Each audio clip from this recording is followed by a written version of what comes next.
কিয়ামতের দিন, ভয়াবহ দিন, মুসিবতের সময় আল্লাহ রাব্বুল আলামিনের দরবারে আমাদেরকে বিচারের কাঠগড়ায় দাঁড়াতে হতে পারে যদি আমরা কোরআন না পড়ি এবং কোরআন না পড়ি। এই পৃথিবীতে যদি পৃথিবীতে যদি কোরআনকে পরিত্যাগ করি, হাসরের মাঠে আল্লাহ রাব্বুল ইজ্জত ওয়াল জালালের দরবারে আসামি হয়ে দাঁড়াতে হবে। এই জন্য কোরআন এখন আমার জীবনে কতটা গুরুত্বপূর্ণ একটু চিন্তা করে দেখুন। وقال الرسول يا رب إن قوم اتخذوا هذا القرآن مهجورا। এটা বাদীর বক্তব্য থাকবে হাসরের মাঠে, আর বাদী হলেন মুহাম্মদ সাল্লাল্লাহু আলাইহি ওয়াসাল্লাম। বিবাদী আমাদের এই উম্মতের যারা কোরআনকে পরিত্যাগ করেছে তাদের বিরুদ্ধে আল্লাহ রাসূল বিচার দায়ের করেন। ভাই আমার, পৃথিবীতে একটু চিন্তা করে দেখেন, একটু যদি বাদী শক্তিশালী হয় আসামির অবস্থা খারাপ হয়ে যাবে, অথবা আসামি শক্তিশালী হলে বাদী তো খুব পেরেশান থাকে। যেদিন ভাই ভাইকে চিনবে না, বন্ধু বন্ধুকে চিনবে না, নেতা কর্মীকে, কর্মী নেতাকে, প্রতিবেশী পড়োশী একে অপরকে চিনবে না, সেই মুসিবতের সময় রাসূল হবেন বাদী। আর আমরা যারা কোরআন পারি না, পৃথিবীতে কোরআনকে বর্জন করেছি, তারা হবো আসামি। আচ্ছা, এটা চিন্তা করে দেখেন তো, এখানে এমন কে আছে যে রাসূলুল্লাহ সাল্লাল্লাহু আলাইহি ওয়াসাল্লামের চেয়ে শক্তিশালী হবেন সেদিন? কেউ নাই। এটাই বাস্তব। এবং কারো হওয়া সম্ভব যে আমার 10,000 কোটি টাকা আছে, আরো 25,000 কোটি টাকা হলে আমি মুহাম্মদ সাল্লাল্লাহু আলাইহি ওয়াসাল্লাম থেকে শক্তিশালী হয়ে যাবে, এমনটাও কারো কোনো সম্ভাবনা নেই। কি ভয়াবহ হবে একটু ভাবুন। বাবা দেখলে আরেক দিকে যাবে, মা দেখলে আরেক দিকে যাবে সন্তানকে। আল্লাহ ইয়াউমা ইয়াফিরুল মারউ মিন আখিহি ওয়া উম্মিহি ওয়া আবিহি ওয়া সাহিবাতিহি ওয়া বানিহি বলেছেন। এগুলো আজকে আমি বলে লম্বা করতে চাচ্ছি। বাবা দেখে আরেক দিকে যাবে, মা দেখে করে যাবে সন্তান। আমরা দেখে দুনিয়া মুখে পড়ে অনেক সময় এগুলা অনেক ভুলের মাঝে পড়ে যায়, লিপ্ত হয়ে যায়, কিন্তু পরকালের কথা চিন্তা করলে এগুলো কিছুই না। সবাই মুহাম্মদ সাল্লাল্লাহু আলাইহি ওয়াসাল্লামের কাছে যাবে, গিয়ে দেখবে রাসূল তাদের বিরুদ্ধে আছে। বলে কি, রাসূল এই উম্মতের বিরুদ্ধে আল্লাহর কাছে নালিশ করেছেন, অভিযোগ দায়ের করেছেন। কি কারণে?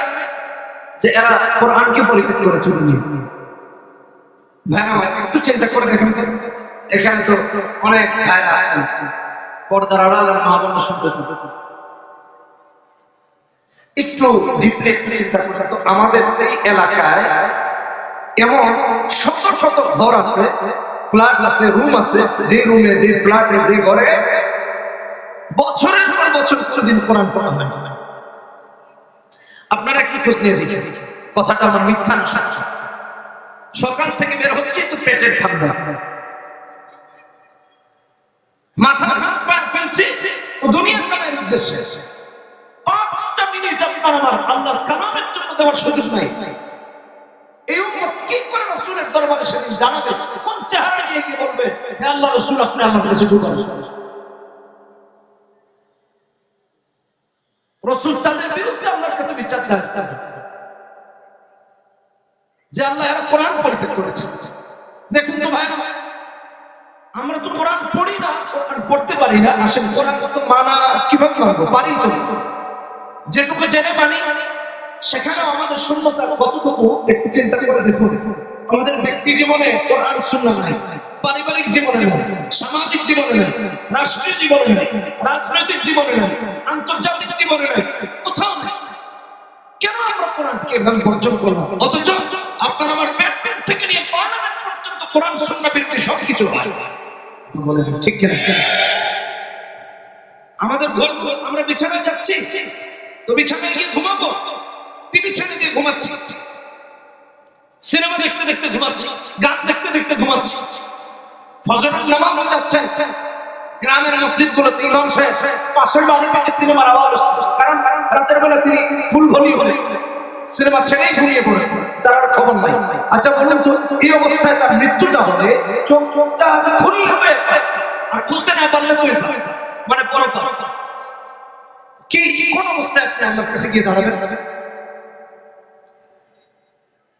90% মুসলমানের দেশে ঘরের অবস্থা এমন হতে পারে। ইউরোপিয়ান আমেরিকান যে সমস্ত মুসলিমরা আছেন বর্তমান আমাদের এখানে অনেকেই আছে যারা জানেন অথবা জানেন না, আমাদের ওইসব মুসলিম ভাইরা বোনরা তাদের বাচ্চা কাচ্চাদেরকে ঘুমাতে গেলে কোরআন শোনা, উঠলে তো শোনায় যে ঘুমাবা এখন ফুল বাড়ি পুরো ফ্ল্যাটটাকে সাউন্ড সিস্টেম করে ঘুমাতে যখন যায় তখন কোরআনে কারীমের তেলাওয়াত ছেড়ে যায় নির্দিষ্ট টাইমে। এই সমস্ত আমাদের কাছে আছে, আপনার কাছে আছে। আপনি কয়টা সূরা শুনবেন, শোনার পর অটোমেটিক ফোন বন্ধ হয়ে যাবে, তেলাওয়াত বন্ধ হয়ে যাবে, আধা ঘন্টা 1 ঘন্টা বড় সূরা ছেড়ে দেন। এগুলো শুনতে শুনতে বাচ্চারা আর আমাদের দেশে যেই দেশে যে রাজধানীকে মসজিদ মাদ্রাসার রাজধানী বলা হয়, সেই রাজধানীর ঘরে ঘরে 20 বছর 30 বছর পর্যন্ত এমন বহু ফ্ল্যাট আছে। আচ্ছা ফ্ল্যাট বাদ দেন, এখানে যারা আছে উপস্থিত আপনি আপনাকে জিজ্ঞেস করেন, আমি জিজ্ঞেস করলাম এটা ঠিক না এভাবে করে উন্মুক্ত প্রশ্ন করা। আপনি আপনাকে জিজ্ঞেস করেন তো দেখি আপনার কার ঘরে লাস্ট কবে কোরআন তেলাওয়াত হয়েছে? বলে আমি কবে তেলাওয়াত করেছি? আপনি দেখবেন এখানে 30-40 বছরের অনেক লোক আছে যে লাস্ট 10 বছরেও ফরক করে দুনিয়াটাকে এতটা মুগ্ধ করেছে, এতটা উন্মাদ বানিয়ে দিয়েছে। এদের বিরুদ্ধে রাসূল কিয়ামতের দিন বিচার দেন, কি ভয়াবহ হবে সেদিন বিচার। রাসূল যদি কাউকে আল্লাহর কাছে দাঁড়ান, সে কি জান্নাতে যেতে পারবে? পারবে না। প্রথমত এজন্য নিজের শিখবে, দ্বিতীয়ত বাচ্চাকে শেখা, তৃতীয়ত অন্যদেরকে শেখাতে পারে উদ্বুদ্ধ করতে যে ভাই কোরআন পড়ো, কোরআন শিখছি, এটা খুবই দরকার। কোরআন কারীম ছাড়া হেদায়েত অসম্ভব, হেদায়েত পাওয়া যাবে না। এটা আমার ব্যক্তিগত মন্তব্য বা বক্তব্য নয়। কোরআন কারীম ছাড়া জান্নাতে যাওয়া যাবে না, কোরআন কারীম ছাড়া পুরো পৃথিবীটা অন্ধকার। এটা আল্লাহর কালামের বক্তব্য, আমার না। কোরআন কারীম ছাড়া আপনি আমি সব জীবন ব্যবস্থা কোথাও অর্জন করতে পারতাম। কোরআনের চেয়ে সব জীবন ব্যবস্থা বোঝা পড়া আমার করার জন্য আর কিছু এটাই হলো কোরআনের হুকুম। আল্লাহ রাব্বুল আলামিন এই জন্য অল্প সময়ে বেশি কথা বলার চেষ্টা করার জন্য আমি একটু দ্রুত বলতেছি, ভালো করে শুনুন। সুর দিয়ে আরেকদিন মাসুল যদি কখনো কথা সময় দেয়। আল্লাহ রাব্বুল আলামিন সূরা বাকারা 185 নম্বরে একটু কোট করে বাড়ি নিয়ে যায় যে কথাগুলো কি রাফি বিন মুনিরের ব্যক্তিগত না আসলে আল্লাহ বলছেন, এটা একটু আল্লাহ 185 নম্বর আয়াতে সূরা বাকারায় বলেছেন হুদাল লিন-নাস ওয়া বাইয়িনাতিন মিনাল হুদা ওয়াল ফুরকান। 7 নম্বর পৃষ্ঠা হিজরুল কোরআনের 2 নম্বর। গোটা বিশ্ব সমস্ত মানুষের হেদায়েতের মুক্তির পথ আর পথের কোরআনে কেন কোরআন হলো মুক্তির পথ। কোরআন ছাড়া হেদায়েত অসম্ভব। কে বলেছে কোরআন বাদ দিয়ে আপনি শান্তি প্রতিষ্ঠা করতে পারবেন? এটা করতে পারবেন, ওটা করতে পারবেন? কখনো পারবেন না। আল্লাহ রাব্বুল আলামিন এই কথাই বলেছেন হুদাল লিন-নাসি ওয়া বাইয়িনাতিন মিনাল হুদা ওয়াল ফুরকান। লিন-নাস বলেছেন লিল মুসলিমিন, লিল মুশরিকিন, লিল কাফিরিন, এরকম করে আলাদা করে দিলেন। পৃথিবীর যেখানে মানুষ আছে তার জন্য মুক্তির পথে অনেক কথা লিখে দিলেন। সুবহানাল্লাহ। আর আমরা মুসলিম হয়ে এই কোরআনকে অবহেলিত রেখে দিয়েছি, ঘরে তাকে রেখে দিয়েছি। সবে মেরাজ, সবে বরাত, সবে কদর, সবে মেরাজ তো আপনারা তারিখ ঠিক করছে, বুঝলেন না? আপনি বিশুদ্ধ কোনো রাওয়ায়াত দেখাতে পারবেন কিনা জানেন? তারপরে লাইলাতুল নিসফি মিন শাবান, সবে কদর, এগুলো বিশেষ বিশেষ রাতে কোরআনটাকে তার থেকে নামিয়ে ঝেড়ে মুছে আবার উঠায় রাখে, যেটা আবার আগামী শবে বরাতে নামাবে মুসলিম। এছাড়া আমাদের কোনো কাজ নেই কোরআন নিয়ে। কে বলেছে এটা? কেউ কেউ আবার কোরআনকে তাবিজের কিতাব বানাইছে, এটা লিখে পানি চুলায় চুলায় খায়। কোরআন কি তাবিজের জন্য আল্লাহ তাআলা নাযিল করেছেন? কোরআন কি ঝেড়ে মুছে রাখার জন্য আল্লাহ তাআলা নাযিল করেছেন? কোরআন তো আল্লাহ নাযিল করেছেন জীবন ব্যবস্থা প্রতিষ্ঠা করার জন্য।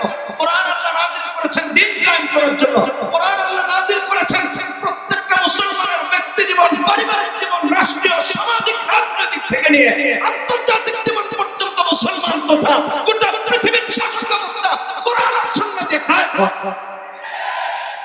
তো আমরা কোরআন কি বঞ্চিত করেছি কেন? কে আমাদেরকে বঞ্চিত করার অধিকার দিয়েছে? আল্লাহ দেন নাই। এজন্য হাসরের মাঠে রাসূল বিচারের কাজ করে দাঁড়াবে আর বলবেন আল্লাহ ইন্না কওমি ইত্তাখাযু হাযা কুরআন মাহজুরা, এরা কোরআনকে পরিত্যাগ করেছে, জাহান্নামে ঢুকবে। নবীজি জাহান্নামে ঢুকানোর জন্য আল্লাহর কাছে সুপারিশ অভিযোগ দেন। কোরআন কারীম এত ইম্পর্টেন্ট, কোরআন বহির্ভূত জীবন ব্যবস্থা আপনার আমার জাহান্নামে যাওয়ার কারণ,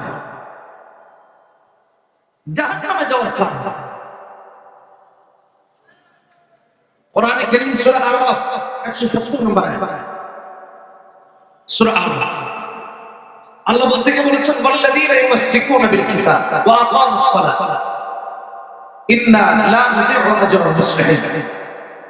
আল্লাহর কিতাবকে আঁকড়ে ধরবেন, সালাত কায়েম করবেন। আল্লাহ বলেন লা নুযি'ু আজরাল মুসলিমিন, আমি মুসলিম বা সৎ মুসলিমদের আমল নষ্ট করব না।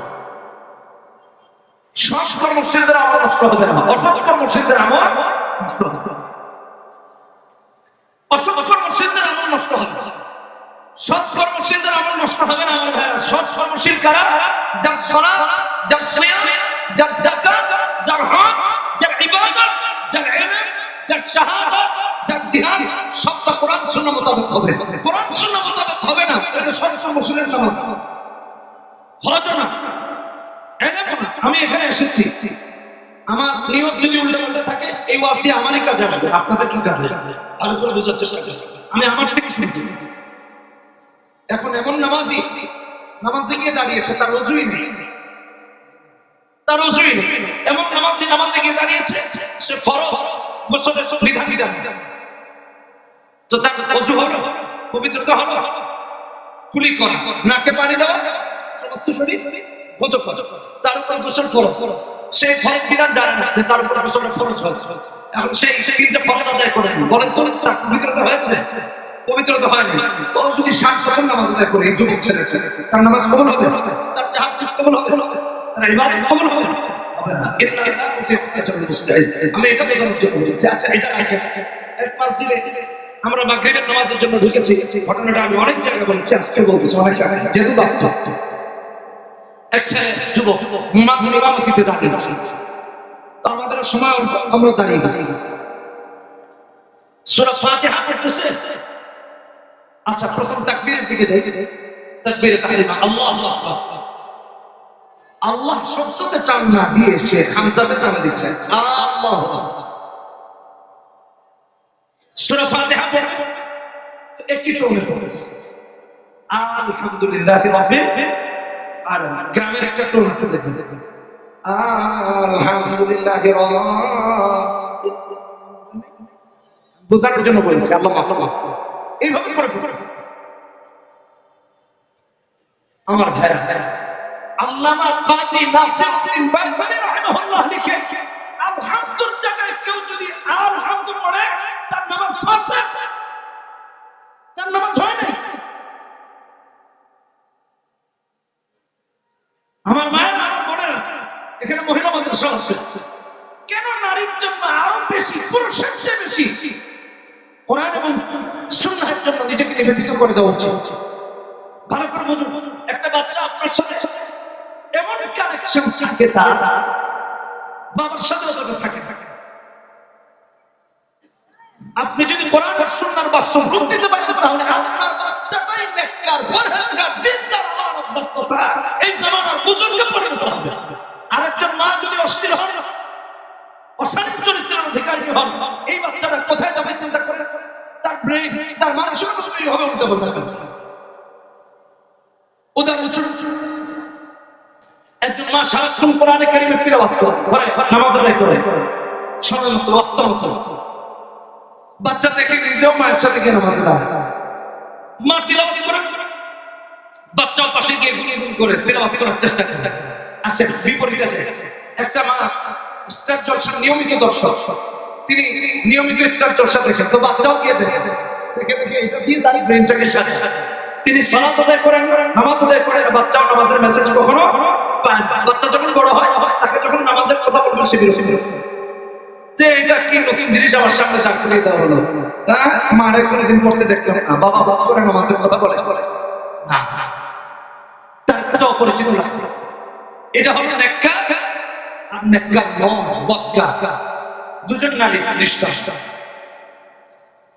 এজন্য আপনাকে আমাকে কোরআনে কারীম বিশুদ্ধ করা হবে। আমরা কেন বিশুদ্ধ করব? আল্লাহু আকবার।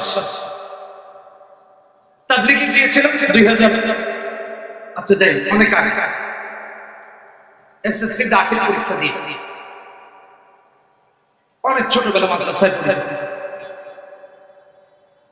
তো আমাদের জামাতে একজন মুরব্বী গিয়েছেন, বাংলাদেশের এলাকার নাম আমার জানা আছে, আমি বলতে চাচ্ছি, যেহেতু অনেক ক্যামেরা দিয়ে রেকর্ড করা হচ্ছে। আমার জীবনের বাস্তব একটা দৃষ্টান্ত দিচ্ছি যেন আমরা বুঝতে পারতে পারি।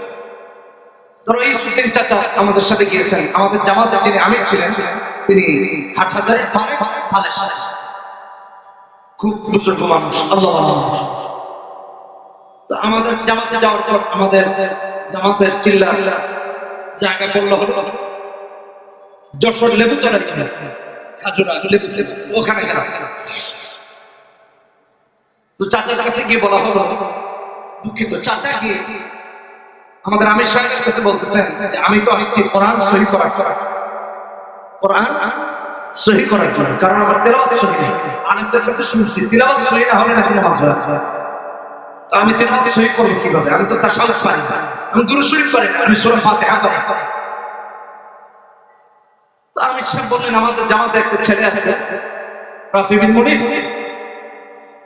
তার কাছে গিয়ে আপনি একটু আলাদা আলোচনা করুন। তো চাচা এসে আমাকে বলতেছেন বাবা তোমার কাছে আমি কোরআনটা শিখছি। আমির সাহেব বলছেন আর জামাতে আপনারা জানেন গাছদের তালিমের দাওয়াত দেওয়া, এলানের, রান্না করা করা, তারপর বাজার করা, সবকিছুর আলাদা আলাদা দায়িত্ব ভাগ করে দেওয়া। 3 দিনের জন্য গিয়েছেন তারা বলতে পারবে। তো উনি চাচাকে আমাকে অফার করলেন তুমি আমাকে শুধু কোরআনটা শিখাবা আর তোমার সব দায়িত্ব মানে কাজ কাম যা আছে বাজার রান্না বান্না এগুলো। আমি বললাম চাচা আমার কিছুই করা লাগবে না, আমি করব আর ইনশাআল্লাহ আপনাকে যেতে পারি আমি শেখাবো, চেষ্টা করব।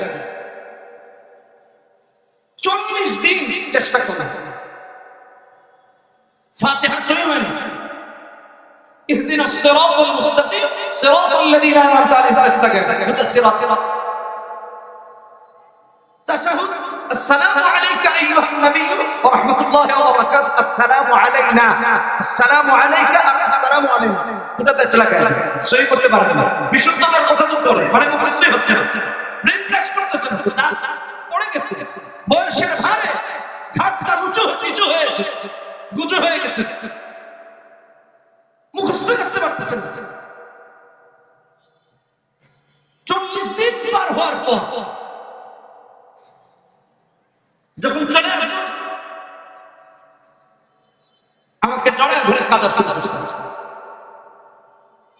যে আমার কি হবে, আমার তো ফাতিহা আছে,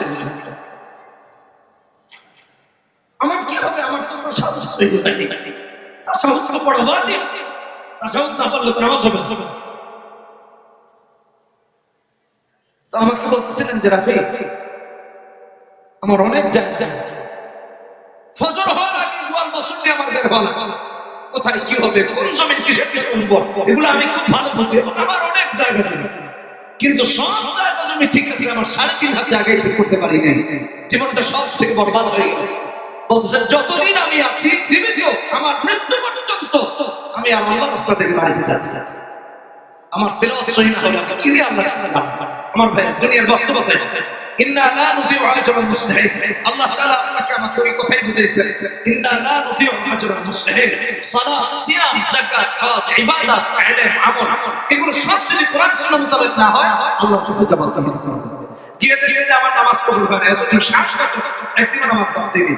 আল্লাহকে বলবে আল্লাহ আমার নামাজ কবুল হলো না, দেখবে যে তার নামাজ প্রথম আসমানি ভেদ করেন, কারণ এই নামাজে ফেরাত সহি ছিল না, এই নামাজে বুফুস হয়েছিল। আমি কয়েকদিন আগে আমাদের গাড়ি ইঞ্জিন পরিবর্তনের জন্য গিয়েছি ধুলাই খালে, এক মসজিদে নামাজের জন্য ঢুকেছি। নামাজে ঢুকে দেখি এক লোক নামাজ পড়তেছে আমার পাশে, পুরো কাতারের এটা তৃতীয় বা চতুর্থতম কাতার হবে, এলাকার নামটা বলা ঠিক হয় না, বের হয়ে গেছে। তৃতীয় বা চতুর্থ কাতারের বাম পাশে দাঁড়িয়েছে, একেবারে কাতার শেষ। তো উনি নামাজ আদায় করতেছেন, ইমাম সূরা ফাতিহা পড়তেছেন, উনিও পড়ছেন। আচ্ছা যাক, এটা মেনে নিলাম। ইমাম অন্য সূরা পড়তেছেন, সে আরেক সূরা পড়তেছে। মুসল্লি নামাজ ইমাম সূরা পড়তেছেন, সে আরেক সূরা পড়তেছে। কারণ ইমাম যে সূরা পড়তেছেন তিনি সেটা পারেন না, তিনি ভেবেছেন যে একটা পড়া লাগবে, পড়তেছেন, তা আবার পড়তেছেন, আশপাশে 3-4 জন মিলে শুনতেছে, মানে এটা আলাদা, বুঝলেন?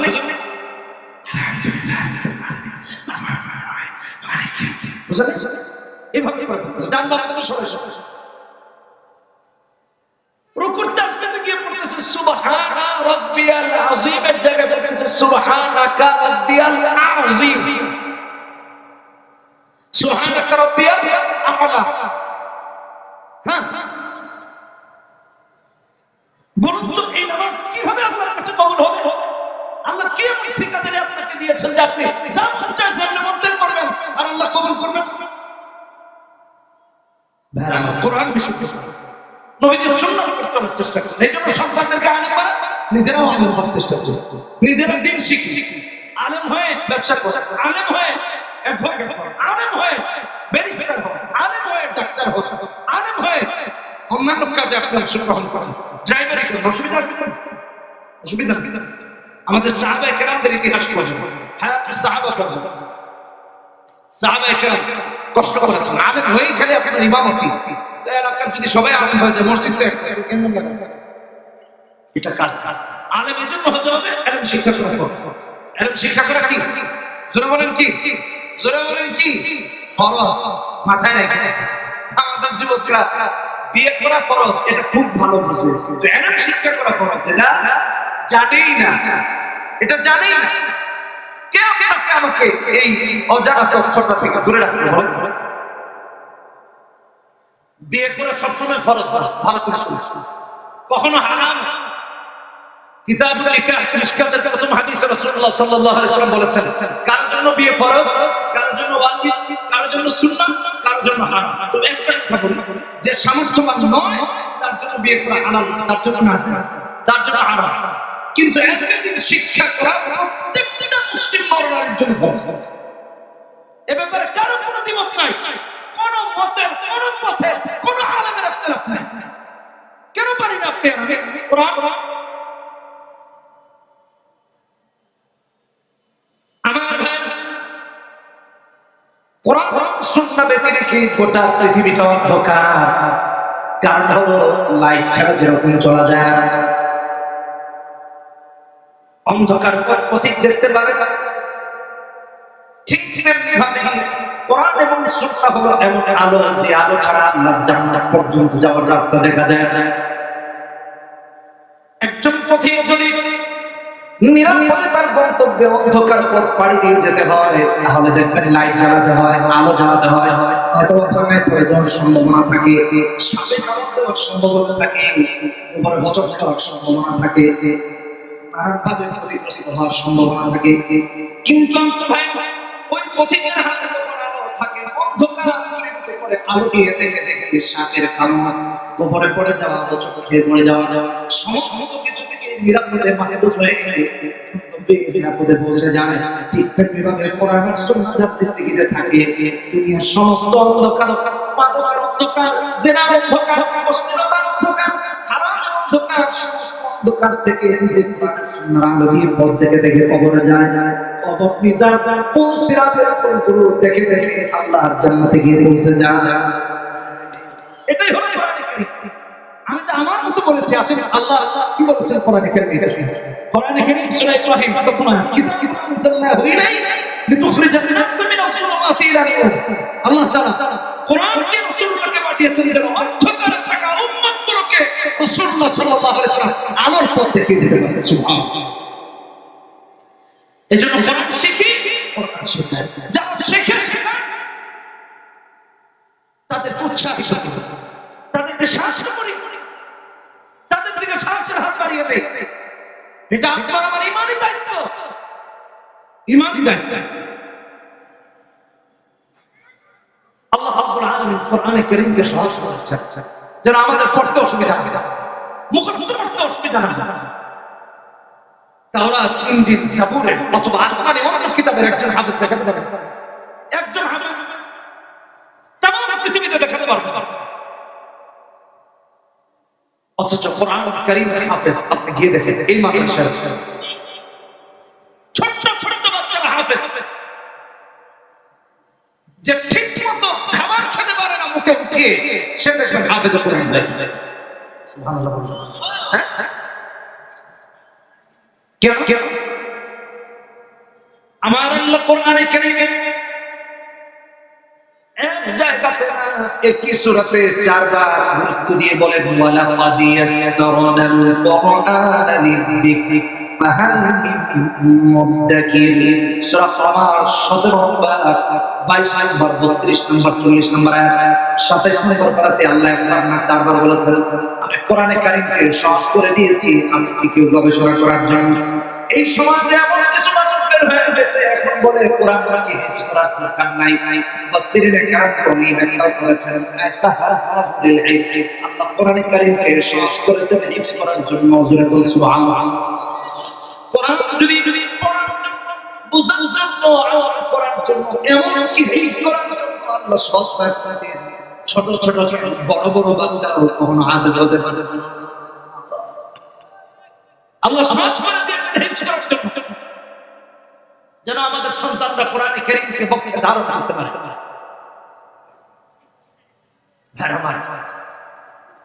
আপনি পৃথিবীর ইতিহাস তালাশ করে দেখুন, ইসলাম বিদ্বেষীরা কোরআনে কারীমে আপনার কোরআন জানা, ওরা মেসেজে কোরআন জানিয়ে শেষ করে দাও, কোরআন পড়িয়ে শেষ করে দাও। কিছুদিন আগে নেদারল্যান্ডসে ভিডিও ভাইরাল হয়েছে, অনেকে দেখেছে। তার কিছুদিন আগে সুইডেনে পড়ানো হয়েছে, তার কিছুদিন আগে বাদেশ আগে আপনার ইতিহাস তালাশ করে বিভিন্ন অমুসলিম রাষ্ট্রগুলোতে রাষ্ট্রীয় পৃষ্ঠপোষকতায় আইন শৃঙ্খলা বাহিনীর নিরাপত্তায় কোরআন পড়ানো। ওরা কোরআন কেন পড়ায় জানে? কোরআনের সাথে যত বিদ্বেষ, কারণ হলো পৃথিবীতে সব থেকে বর্ধনশীল ধর্ম হলো ইসলাম। মানুষ কনভার্ট হয়ে মুসলিম হচ্ছে সবচেয়ে বেশি, অন্য ধর্ম আপনারা গুগলে সার্চ দিলে এটা রিপোর্ট খুঁজে পেয়ে যাবে, সমীকরণ পেয়ে যাবে।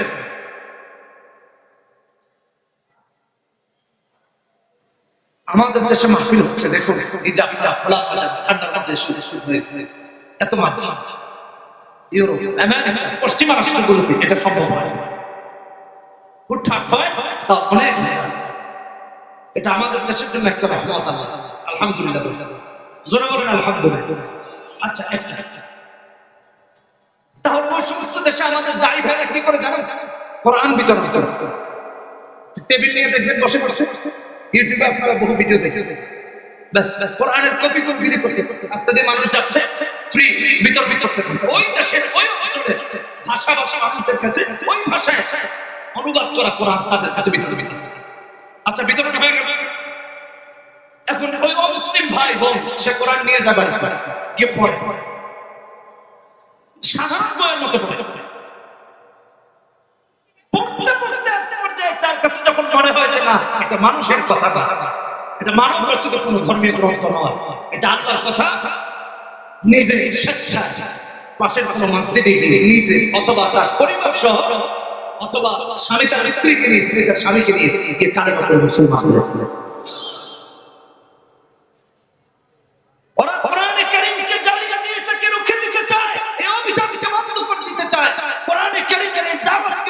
দিতে চায়, কোরআনে কারীমের এই মুসলিম হওয়ার অগ্রগামী ভূমিকাকে ওরা ধূলিসাৎ করে দিতে চায়।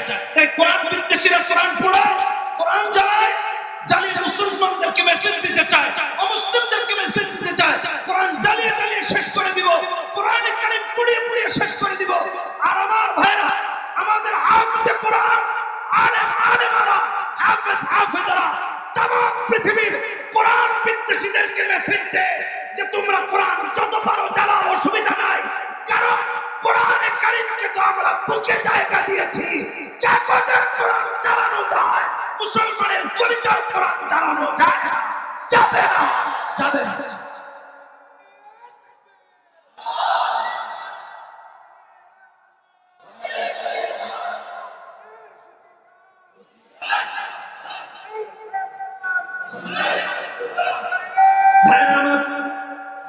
মনোযোগ দিয়ে শুনি, এই জন্য আল্লাহ কোরআনে কারীমকে সহজ করেছে বোঝার জন্য, পড়ার জন্য। কোরআনে কারীম পড়ে পড়ে অসংখ্য মানুষ মুসলিম হয়ে যায়। এই জন্য কোরআনের প্রতি ওদের বিদ্বেষ, আমাদেরকে মেসেজ দেয় যে তোমাদের কোরআন জ্বালায়, আর আমাদের হাফেজরা মেসেজ দেয় তোমরা জ্বালাও। কলিজা জ্বালাবা কি? কোরআনকে তো জায়গা দিয়েছি কলিজায়।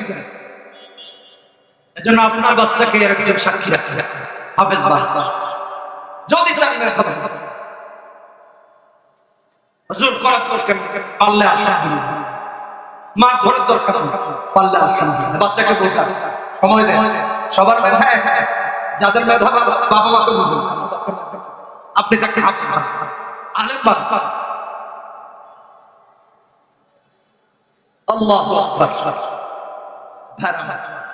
কোরআনের সাথে আমাদের এই সমাজের গুরুত্ব হওয়ার কারণে হক্কানি আলেমদের সাথে জড়িত বাড়ছে। খুবই গুরুত্বপূর্ণ দুইটা লাইন একটু লিখে রেখে, মরে গেলে যেতে পারি যে কোনো শোনো শোনো, এই কথাটা এখন গভীরভাবে চিন্তা করে রাখতে মাথায় বিছানা করাই। কোরআনের সাথে নবীজির সুন্নাতের সাথে যত দূরত্ব হবে, হক্কানি আলেমদের সাথে তত দূরত্ব বাড়বে। আপনি হক্কানি আলেমদের ভাষা বুঝবেন না, আপনি কোরআনের ভাষা বুঝবেন না, আপনি ইসলামের ভাষা বুঝবেন না। এই জন্য আলেম দেখবেন মাদকের বিরুদ্ধে কথা বললে মাদক চোরা কারবারিরা হত্যা করে। আপনাদের এই অঞ্চলেই তো এই ঘটনা ঘটেছে। প্রশাসনকে ধন্যবাদ দেই, তারা আবার তাদেরকে গ্রেফতার করেছে। হ্যাঁ, বোঝার ভাষা নাই, কারণ তার দূরত্ব আল্লাহর সাথে অনেক তৈরি হয়েছে।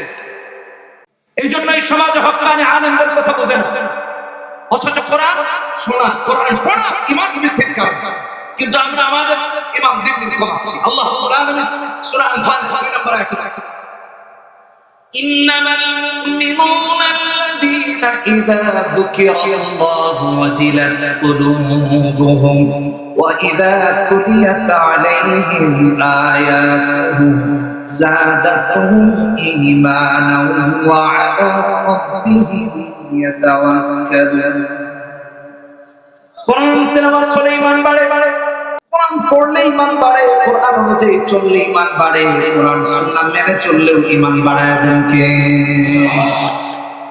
মুসলমানের অবস্থা তো এখন এমন, আজকের এই জুমার দিনে সবাইকে সাক্ষী রেখে বলতেছি, এখানে অসংখ্য আলেমরা হাজির আছেন। আমার এই ছোট্ট জীবনে বহু অভিজ্ঞতা পর্যন্ত আছে ঢাকা শহরের বড় বড় মসজিদে। আমাদের মুসলমানদের মুনাফিকি তাদেরকে এত অধম করে নিয়ে গিয়েছে, মসজিদে জুমার দিনেও যদি একটু কেরাতটা লম্বা হয়, মসজিদের গেটে দাঁড়ায় থাকে হুজুরকে লোকমা দেওয়ার জন্য। হুজুর এত লম্বা কেরাত করলেন কেন? ফজরে, মাগরিবে, ইশাতেও যদি কেরাতটা একটু লম্বা হয়, ইমামকে লোকমা দেওয়ার জন্য দাঁড়ায় থাকে। এই জামানার মুমিনের জন্য এর চেয়ে বড় অধপতন আর কিছু হতে পারে না। কোরআন শুনতে মন চায় না, এটা বিশ্বাস করো, অথচ মুসলমান পড়তে তো পারে না, শুনতে মন চায়, কথা তো শুনতে মন চায় না, কোরআনে কারীমের তিলাওয়াত শুনবে সেটা মন চায়। নিফাকি তাকে কোন দরজায় নিয়ে দাঁড় করিয়েছে চিন্তা করে জবাব দিই তার কাতারে দাঁড়াতে হবে।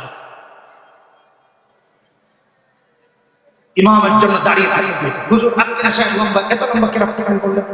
না, আপনার তো কাজ নেই, আপনি বহুত কাজ রাখেন, আপনার কাজ। নামাজের কেরাত কতটুকু হবে এটা বিশ্বনবী ঠিক করে দিয়ে গিয়েছেন। কোন নামাজে মাসনুন কেরাত কতটুকু এটা জেনে ইমাম কিন্তু দাঁড়িয়েছে। যিনি আলেমকে এই কথা বলছেন, তাকে যদি এক ওয়াক্ত নামাজের ইমামতি করতে দেওয়া হয়, জামা কাপড় নষ্ট হয়ে যাবে। তিনি কে গাইড দিচ্ছেন ইমামকে? এর চেয়ে বড় বেয়াদবি আল্লাহর জমিনে আর হতেই পারে না। এটা আল্লাহর সাথে বেয়াদবি। আল্লাহর কালাম নামাজে কতটুকু তেলাওয়াত করবেন, আপনি ঠিক করে দিবেন? কোন সেন্স থেকে আপনি এটা ঠিক করে দিয়েছেন যখন আপনি নিজেই কোরআন পড়তে পারেন না? আবু জাহেল, আবু লাহাব, উতবা, শাইবারা কোরআনের এত বিরোধী ছিল। আমি বললে পরে দেখো, আমার শেখ মুফতি আমিন রাহমাতুল্লাহ আলাইহি একটা কিতাব লিখেছেন তিলাওয়াতে কোরআন। এই কিতাবের ঘটনা এসেছে সিরাজ ইবনে হিশাম প্রথম খণ্ডে 315 নম্বর পৃষ্ঠায় হয়েছে। আবু জাহেল ইবনে হিশাম, আবু সুফিয়ান ইবনে হারব, আখনাস, তিনজনই বড় বড় নেতা, যাদের কোরআন বিরোধী কর্মসূচি নিয়ে আল্লাহ কোরআনে আয়াত নাযিল করেছেন। সূরা হামিম 26 নম্বর আয়াত। وقال الذين كفروا لا تسمعوا لهذا القرآن والغوا فيه لعلكم تغلبون। কোরআন শুনতে নিষেধ করতে যারা সারাদিন যাদের কর্মপন্থা কর্মপদ্ধতি হতো কোরআন বিরোধী কাজে, যেখানে কোরআনে কারীমের আয়োজন হতো তারা কি বিরোধিতা করত। রাত যখন হতো রাতের আধারে তারাই মুহাম্মদ সাল্লাল্লাহু আলাইহি ওয়াসাল্লামের বাড়িতে এসে কোরআন শুনে মনকে শান্ত করতে ভিড় জমা। আবু জাহেল ইবনে হিশাম, আবু সুফিয়ান ইবনে হারব, আখনাস, এই তিন বড় বড় লিডারের দিন মুহাম্মদুর রাসূলুল্লাহ সাল্লাল্লাহু আলাইহি ওয়াসাল্লামের বাড়িতে এসে হাজির কোরআন কারীম শোনার জন্য। কোরআন শুনে ভালো লাগে, আরো শুনে আরো ভালো লাগে। এমন করতে করতে যখন ফজর হয়ে গেল, সকাল হয়ে গেল, বাড়ি যাওয়ার তার মনে নেই। কোরআনের মুগ্ধতা তাদেরকে বাড়ি যাওয়া ফিরিয়ে দিয়েছে। সকালবেলা যখন কোন থেকে বাড়ি ফিরবে, একজনের সাথে আরেকজনের দেখা হয়ে যায়। একজন আরেকজনকে বলে কি ব্যাপার? আবু জাহেল আবু সুফিয়ানকে বলে কি ব্যাপার আবু সুফিয়ান, আপনি এখানে? আবু সুফিয়ান জিজ্ঞেস করেন আবু জাহেল আপনি এখানে? দেখে বলে বড় বড় নেতারা সকাল সকাল এখানে কেন? একজন আরেকজনকে কয়ে দেখো, তুমিও যে কারণে এসেছো আমিও সেই কারণে এসেছি। আমি এসেছি মুহাম্মদুর রাসূলুল্লাহ সাল্লাল্লাহু আলাইহি ওয়াসাল্লামের কোরআন শোনার জন্য। আমিও এসেছি নবীজির কোরআন শুনতে। একজন আরেকজনকে বলে দেখো, তুমিও নেতা, সেও নেতা, আমিও নেতা। নেতা হয়ে এমন কাজ যদি তুমি আর আমি করি যার কাজের বিরোধিতা, সারাদিন ঘুরে গেছে কোরআন শোনা না, আর রাত হলে কোরআন শুনতে আসি, কেউ তো আমাদের অনুসারী থাকবে না। মানুষেরা জানলে মারবে, কেউ আমাদের ফ্যান ফলোয়ার থাকবে না, অনুসরণী অনুকরণীয় আমাদেরকে মনে করবে না, লাত মানা ওয়াজ্জা হুজুর উপাসনাকারী থাকবে না। এই কাজ আমাদের থেকে যদি জাহির বা প্রকাশ হয়, সমস্ত মানুষগুলা কালেমা পড়ে পড়ে মুসলমান হয়ে যাবে, মুহাম্মাদের ধর্মাবলম্বী হয়ে যাবে। আজকে সোজা এসেছে, আগামীকাল থেকে আসবে না। প্রত্যেকে মিলে ওয়াদা করে বাড়ি ফিরেছে। বাড়ি যখন চলে গেল, সারাদিন পার হয়ে গেল। রাতের বেলা যখন বিছানায় গিয়েছে, ঘুম আসে না। ডানটা থয়ে ঘুম আসে না, বামটা থয়ে ঘুম আসে না, উঠে হাতে ঘুম আসে না। কোন অদৃশ্য শক্তি যেন তাদেরকে পাগল বানিয়ে দিয়েছে, কি জানি তাদের দিলের মাঝে বিরাজমান। মনটা শান্ত হয় না। প্রত্যেকে চিন্তা করলো, এক একজন করে ভাবতে লাগলো, আমি আজকে যাই। আবু জাহেল আবু সুফিয়ান আজকে যাবে না। আখনাস ভাবলো এমনটা। আবু সুফিয়ান ভাবলো আবু জাহেল আর আখনাস তো আজকে যাবে না। আবার আবু জাহেল ভাবলো আবু সুফিয়ান আখনাস যাবে না। আবু সুফিয়ান ভাবলো আবু জাহেল আর আখনাস যাবে না। এ ভেবেছে এই দুজন যাবে না, ও ভেবেছে এই দুজন যাবে না, আরেকজন ভেবেছে এই দুজন যাবে না। আজকে একটু গিয়ে কোরআনটা শুনে আসি। মনে মুহাম্মদুর রাসূলুল্লাহ সাল্লাল্লাহু আলাইহি ওয়াসাল্লামের কোরআন যতক্ষণ না শুনবো ততক্ষণ পর্যন্ত মনটা শান্ত হবে না। একজন ভাবলো অপর দুজন আসবে না, আরেকজন ভাবলো অপর দুজন আসবে না। এমন করতে করতে গিয়ে হাজির। আর চিন্তা করলো একটু শুনেই বাড়ি ফিরে আসবে। কোরআনে কারীম যখন শুনতে গিয়েছে, যত শুনে তত ভালো লাগে, আরো শুনে আরো ভালো লাগে। ভাবতে লাগলো শুনি তারপর বাড়ি চলে যাবো, আরে শুনি তারপর বাড়ি চলে যাবো, আরে শুনি তারপর বাড়ি চলে যাবো। এমন করতে করতে যখন পর রাতের সকাল হয়ে যায়, একজনের সাথে যখন আবার দেখা হয়ে যায়, আরেকজনের একজন আরেকজন আহারে আজকেও দেখি তুমি এখানে এসেছো, আল্লাহু আকবার। একজন আরেকজনকে কয়ে দেখো, বিশ্বাস করো একটু আশা ছিল না, বিছানায় যখন ঘুমাতে গেলাম ঘুম আসে না, অশান্তই হয়ে গেছে। যতক্ষণ কোরআন না শুনছো মন বলছে ততক্ষণ শান্ত হবে না।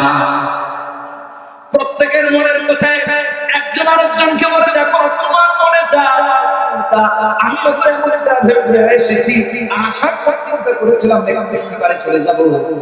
কোরআনে কারীম এমন কিতাব, যত শুনি তত ভালো লাগে, আরো শুনি আরো ভালো লাগে, আরো শুনি আরো ভালো লাগে। তবে শোনা যাবে না। তিনজন মিলে ওয়াদা করেছে আজকে এখান থেকে যে বাড়ি ফিরবে, আগামীকাল থেকে আর কখনো কোরআন শুনতে আসবে না। বলছে ফিরে যাও বাড়ি, আগামীকাল থেকে আর কোরআনে কারীম শুনতে আসা যাবে না। তিনজন ওয়াদা করে গেছে। পরে কত বছর তিন রাত নবীজির কোরআন শুনতে আসা। একজন আরেকজনকে জিজ্ঞেস করে আমাদের কোন কর্মসূচি, কোন প্রতিজ্ঞা, কোন কমিটমেন্ট কোরআনের বিরুদ্ধে ঠিক রাখতে পারতেছি না।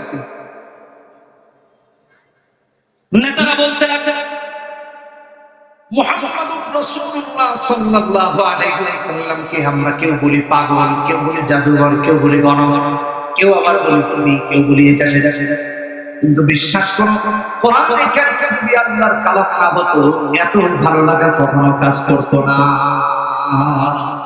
আল্লাহু আকবার, চিৎকার দিয়ে বলি আল্লাহু আকবার। এই কোরআন পড়তে রাজি আছি তো ইনশাআল্লাহ, আছি।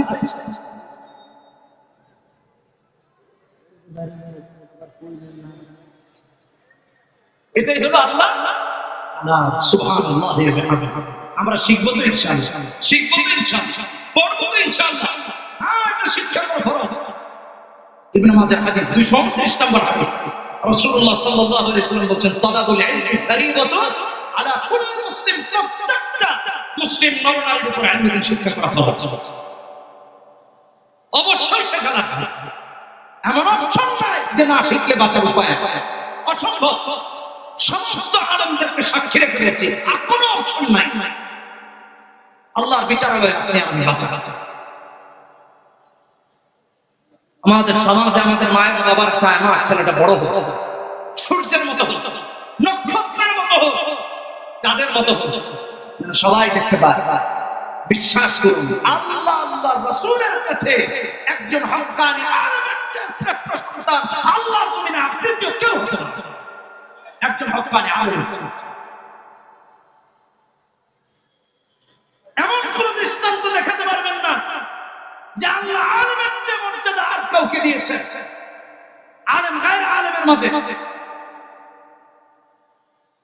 এই জন্য ছেলে মেয়েকে আলেম আর আলেম বানান, নিজের আলেম হোক, কোরআনে কারীম শিখো।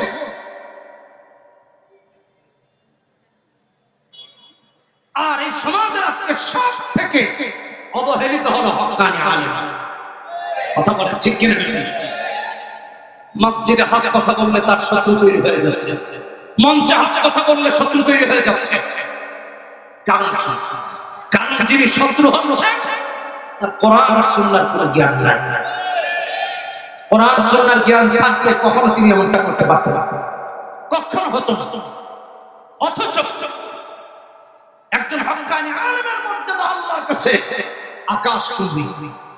দরবারে রকেট নয়, টাকা পয়সায় যারা রাতারাতি বিক্রি হয়, তাদের নয়, হক্কানি আলেমের কথা বলছি। হ্যাঁ, সেই কথা আল্লাহ কালামে উল্লেখ করেছেন, উড়িয়ে ফেলার মতো কিছুই নাই।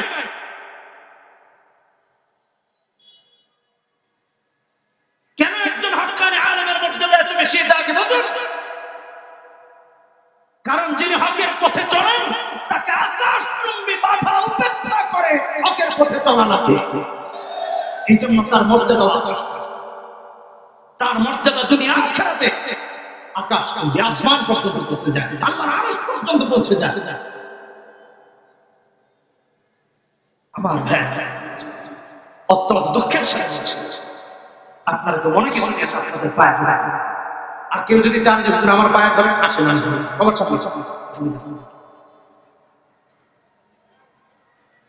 আলেমকে আপনি চাপ প্রয়োগ করছে। কেউ কেউ বলছেন হুজুর এই ওয়াজ করা যাবে না, বলছেন হুজুর এটা করা যাবে না। সমস্যা কি? পারিপার্শ্বিক সমস্যা, সমস্যা রাষ্ট্রীয় সমস্যা। আমার আপনার কাছে জিজ্ঞাসা, আপনি আলেমের পড়তে কত সমস্যা সেটা জানেন? আলেমের পর কত সমস্যা সেটা জানেন? আপনাকে এমন কি রাষ্ট্র সমস্যা ফেলেছে যেটার কারণে আলেম হক কথা বলতে পারবেন? কিন্তু একজন হক্কানি আলেমের সমস্যা তো আল্লাহর সাথে তৈরি হয়। দুনিয়ার সমস্যাকে কাটিয়ে ওঠা যায়, রবের সাথে সমস্যা তৈরি হলে তা কাটানোর ক্ষমতা দুনিয়াবাসীর কাছে থাকে। বলে হুজুর রবের সাথে কি সমস্যা তৈরি হয়? ভাইরা আমার, যে কোরআন আপনার সেই কোরআন আমার। আপনি কোরআনে কারীম করে দেখে নিন, আল্লাহ রাব্বুল আলামিন 159 নম্বর আয়াতে সূরা বাকারাতে বলছেন, ইন্নাল্লাযীনা ইয়াকতুমুনা মা আনজালনা মিনাল বায়িনাত ওয়াল হুদা মিন বা'দি মা বায়্যানাহু লিন-নাসি ফিল কিতাব উলাইকা ইয়ালআনুহুমুল্লাহ ওয়া ইয়ালআনুহুমুল লাঈনুন। যে হক্কানি আলেম হক কথা গোপন করে আল্লাহ তার উপর লানত বর্ষণ করে, অভিসম্পাত বর্ষণ করে। আলেমের সাথে এই সম্পর্ক তৈরি হয়, এই সমস্যা তৈরি হয় রবের সাথে। আলেমের সাথে সমস্যা তৈরি হয় রবের সাথে। কোরআনে কারীম করে দেখুন, সূরা বাকারা 173 নম্বর আয়াত। আল্লাহ বলতে গিয়ে বলছেন, ইন্নাল্লাযীনা ইয়াকতুমুনা মা আনজালাল্লাহু মিনাল কিতাব ওয়া ইয়াশতারুনা বিহি থামানান কলীলা উলাইকা মা ইয়াকুলুনা ফী বুতুনিহিম ইল্লা আন-নার ওয়া লা ইউকাল্লিমুহুমুল্লাহু ইয়াওমাল কিয়ামাহ ওয়া লা ইউযাক্কিহিম ওয়া লাহুম আযাবুন আলীম। আল্লাহর সাথে হক্কানি আলেম যখন হক থেকে পদচ্যুত হয়ে যায়, সমস্যা তৈরি হয় জাহান্নামে যাওয়ার, সমস্যা তৈরি হয় কিয়ামতের দিন আল্লাহ কথা বলবেন না, সমস্যা তৈরি হয় তিনি যে উপযুক্ত সম্পদ উপার্জন করেন তার সম্পদ নয়, জাহান্নামের আগুন হয়ে তার পেটে ঢুকে যায়। আলেমের সাথে সমস্যা তৈরি হয় রাহমাতুল লিল আলামিন নবী হাদিসে বলেছেন, আবু দাউদের হাদিস 3660 নম্বর হাদিস, মান সুইলা আন ইলমিন ফাকাতামাহু আনজাবাহু আল্লাহু ইয়াওমাল কিয়ামাতি বিরিজাবিন মিন নার। কিয়ামতের দিন জাহান্নামের আগুনে পোড়ানো লাগাম আল্লাহ তাআলা ওই আলেমের মুখে লাগিয়ে দিবেন, তিনি হককে গোপন করে। আমার ভাইরা, এই তামাম পৃথিবীর কারো সমস্যা নয়, আল্লাহর সাথে যে সমস্যা হয় এটাই আসল সমস্যা। তাই তো হক্কানি আলেমরা পাহাড় সমবাদ উপেক্ষা করে হক কথা বলে যান, বলে যাবেন ইনশাআল্লাহ।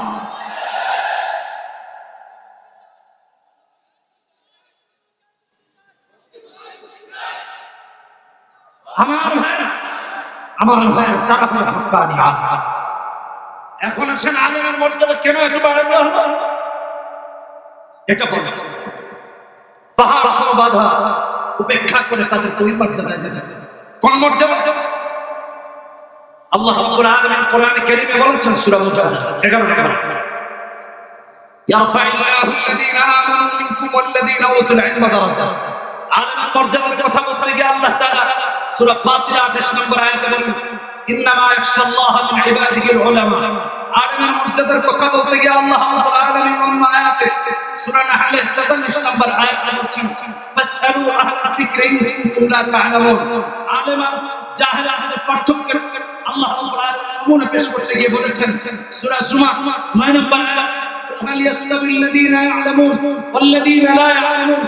আলেমের মর্যাদার কথা বলতে গিয়ে রাহমাতুল লিল আলামিন নবী বলেছেন, হক্কানি আলেমরা উঠে যাবেন আস্তে আস্তে, কিয়ামত সন্নিকটে চলে আসবে।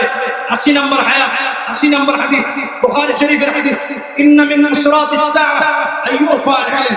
আল্লাহ আলেমদের মৃত্যুর মাধ্যমে ইলমকে উঠায় দিবেন, কিয়ামত নিকটতর হয়ে যাবে। আলেমের মর্যাদার কথা বলতে গিয়ে আল্লাহ রাব্বুল আলামিন যেমন বলেছেন, তার হাবিব বলতে গিয়ে বলেছেন, বুখারীর হাদিস 5027 নম্বর হাদিস, খায়রুকুম মান তাআল্লামাল কুরআন ওয়া আল্লামা। আলেমের মর্যাদার কথা বলতে গিয়ে আল্লাহ রাব্বুল আলামিন যেমন বলেছেন, রাহমাতুল লিল আলামিন নবীও বলেছেন। 71 নম্বর হাদিস, বুখারীর হাদিস, মান ইউরিদিল্লাহু বিহি খায়রান ইউফাক্কিহু ফিদ-দ্বীন। আলেমের মর্যাদার কথা বলতে গিয়ে রাহমাতুল লিল আলামিন নবী হাদিসে বলেছেন।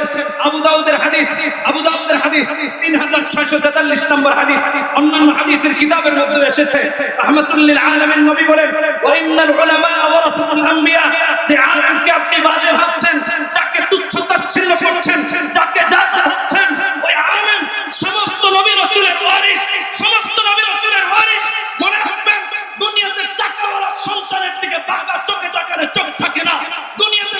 শ্রেণীর সন্তানের দিকে খারাপ আচরণ করলে আপনাকে আমাকে লাঞ্ছিত হতে হয়। আল্লাহর কসম, এই দুনিয়ায় যারা হক্কানি আলেমের সাথে বেয়াদবি করবে, কিয়ামতে আল্লাহর বিচারে দাঁড়াতেই হবে, দাঁড়াতেই হবে, দাঁড়াতেই হবে।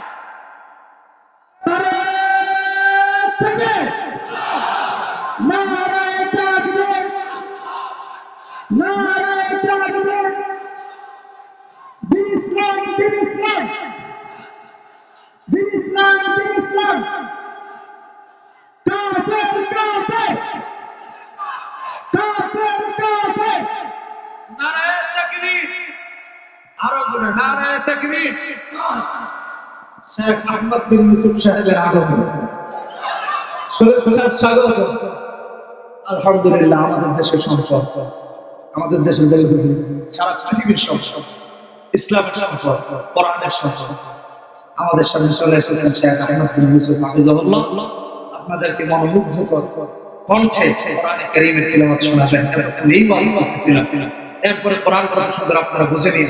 তারপর আমাদের মাঝে আমাদের শেখ নাজির আছে, আপনাদেরকে নাসিহত শোনাবেন। আমি আরেক সেকেন্ড দেরি করব না। আসসালামু আলাইকুম ওয়া রাহমাতুল্লাহি ওয়া বারাকাতুহু।